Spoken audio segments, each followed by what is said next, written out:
আমাৰ হাতত যিখিনি তথ্য আছে গৌৰৱ গগৈ ডাঙৰীয়াৰ দুই সন্তান ব্ৰিটিছ নাগৰিক আৰু মই জানা মতে ছোৱালীগৰাকী ইংলেণ্ডত জন্ম হৈছিল মানে এগৰাকী ল'ৰা নে ছোৱালী এগৰাকী ইংলেণ্ডত গতিকে ঠিক আছে জন্মসূত্ৰে তেওঁ বাৰু ব্ৰিটিছ নাগৰিক কিন্তু এগৰাকী সন্তান ভাৰতবৰ্ষত জন্ম হৈছিল আৰু মই শুনিছোঁহে তেওঁ বোলে সেই ভাৰতীয় পাছপৰ্ট বা ভাৰতীয় চিটিজেনশ্বিপ ত্যাগ কৰি ব্ৰিটিছ চিটিজেনশ্বিপ লৈছে গতিকে ভাৰতৰ মূল বিৰোধী দলৰ উপদলপতিৰ ল'ৰা ছোৱালীয়ে যদি বাল্যাৱস্থাত ভাৰতবৰ্ষৰ নাগৰিকত্ব বাদ দিয়ে সেইটো ভাৰতৰ কাৰণে অত্যন্ত দুখজনক কথা বুলি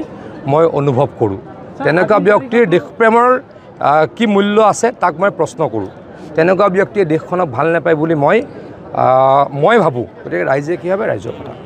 যেহেতু তেওঁ পাকিস্তানৰ সৈতে সম্পৰ্কিত থকা বুলি এটা বিষয় তেওঁ ডেফিনেটলি গৈছে তেওঁতো কোৱা নাই উত্তৰ এই কথাখিনি মুখ্যমন্ত্ৰী ডাঙৰীয়াই কিমান দিনৰ পৰা সুধি আছে তেখেতেতো উত্তৰ দিয়া নাই তেখেতে ক্লিয়াৰলি ক'ব লাগিছিলে যে মই পাকিস্তানলৈ গৈছিলোঁ নে নাই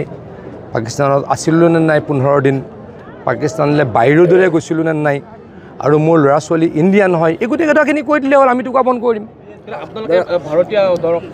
এনআই হওক বা অন্য চাওক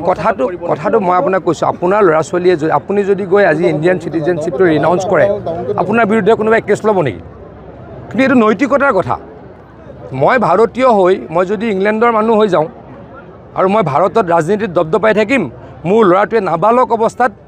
চাৰেণ্ডাৰ কৰিব নাই নাবালক অৱস্থাত চাৰেণ্ডাৰ কৰিবলৈ পিতৃ মাতৃয়ে কৰিব লাগে ভাৰত জোৰো কৰিম নাবালক অৱস্থাত মোৰ কাৰোবাৰ ল'ৰা যদি 20 বছৰত গৈ পেলাই ইংলেণ্ডৰ চিটিজেনশ্বিপ লৈছে আমেৰিকাৰ চিটিজেনশ্বিপ লৈছে বেলেগ কথা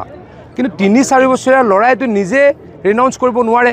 পিতৃ মাতৃয়ে লিখি দিব লাগে যে মোৰ ল'ৰাই বা মোৰ ছোৱালীয়ে ইণ্ডিয়ান চিটিজেনশ্বিপ বাদ দিলে ব্ৰিটিছ নাগৰিকত্ব গ্ৰহণ কৰিব খুজিছে এতিয়া গৌৰৱ গগৈ ডাঙৰীয়াই সেই কামটো কৰিছে নে নকৰিছে খোলাখুলিকৈ কৈ দিলে হ'ব